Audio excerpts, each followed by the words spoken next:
ড্রাইভারের এটা এত বড় একটা ভুলের মাসুল আজকে এই 4টি জীবন চলে গেল। এটা একদম ড্রাইভারের একদমই সে ঘুমন্ত অবস্থায় নাকি গাড়ি চালাচ্ছিল। তো এটা তো দুঃখজনক আমাদের। তো এই দুঃখর সান্ত্বনা দেওয়ার ভাষা আমাদের কাছে নেই। তো তারপরেও এত গাড়ি ঘোড়া যারা অনেক দূরের যাত্রী আছে সেই ছাত্র জনতা গাড়িগুলো আটকে দিয়েছিল, যে একটা ন্যায় বিচারের আশায় তারা গাড়িগুলো আটকাইছিল। এখন গাড়িগুলো ছাত্র জনতার সাথে আলোচনা করে আলাউদ্দিন ভাই, আমি সহ জামাতের আমির, এরা সকলে মিলে ওসি সাহেব, তারপরে এসিল্যান্ড সাহেব আসছেন, সবাই মিলে আলোচনা করে একটা সমাধানের পথ আমরা পেয়েছি। সেই অনুপাতে গাড়িগুলো এখন ছেড়ে দেবে। আর গাড়ির যারা মানবিক কারণে যারা এই যে লাশগুলো দাফন করবে, এরা তো সব গরিব মানুষের পরিবারের থেকে ভ্যান চালায়। তো তাদের একটু মানবিক কারণে গাড়ি প্রতি যদি তারা কিছু সাহায্য দিয়ে যায়, এটা কোনো জোরের ব্যাপার না, এটা এমনি উইলিংলি মানবিক কারণে যদি কিছু সাহায্য দেয়, সেই সাহায্য প্রার্থনা করে গাড়িগুলো এখান থেকে চলে যাবে। আমরা এই ঘটনায় আমরা খুবই শোকাহত। এই ঘটনায় আমরা এই শিমুলিয়াবাসীর যাদের পরিবারের থেকে এই সন্তানগুলো যারা এই পরিবার থেকে হারিয়ে গেল, তাদের পরিবারের সাথে আমরা একত্রতা ঘোষণা করছি, সহমর্মিতা করছি এবং আল্লাহর কাছে প্রার্থনা করি আল্লাহ এদের পরিবারকে শোক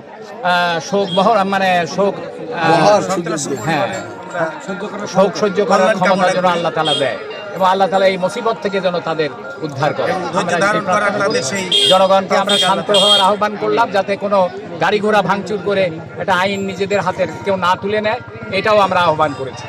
এবং ওসি সাহেব সহ এসিল্যান্ড সবাই মিলে তারা এ ব্যাপারে সহযোগিতা করছে।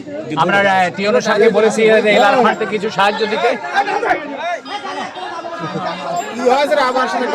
এবং ডিসি সাহেবের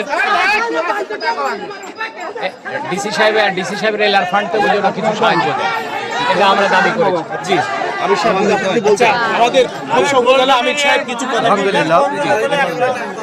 আপনারা অবগত আছেন যে আমাদের মাঝ থেকে 4 জন বোনের জীবন চলে গেল। অবশ্যই আমরা তাৎক্ষণিকই শোনার সাথে সাথে বিভিন্ন জায়গা থেকে দূর দূরান্ত থেকে আমরা চলে আসি। এই মর্মে আমরা প্রশাসনিক এবং নেতৃবৃন্দ নিয়ে এটা সুরা করার চেষ্টা করি। ইতিমধ্যে সুরা হয়েছে, যতগুলো লাশ আমরা তাদেরকে ফিরে নিয়ে আসার চেষ্টা করেছি।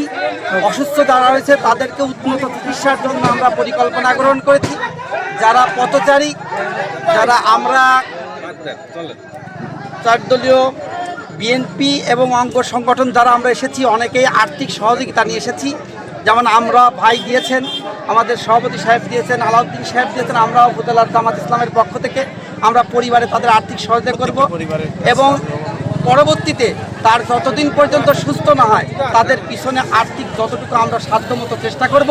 এখন পথচারীর মাধ্যমে যাতায়াতের সাধারণ জনগণ ভোগান্তি আছে, সেই ভোগান্তিকে নিরসনের জন্য আমরা এখন গাড়িদের কাছে কথা বলবো, তাদের কাছে আর্থিক সহযোগিতা নিয়ে আমরা চিকিৎসার জন্য আমরা চেষ্টা করছি। আমরা পরিশেষে আমি বলতে চাই, যারা আজকে তাদের জীবন ত্যাগ করে চলে গেলেন, শেষ নিঃশ্বাস ত্যাগ করে চলে গেলেন, আল্লাহ যেন সবাইকে জান্নাতুল মাকাম দান করেন। সবাই আমিন। আমা তৌফিক ইল্লা বিল্লাহ।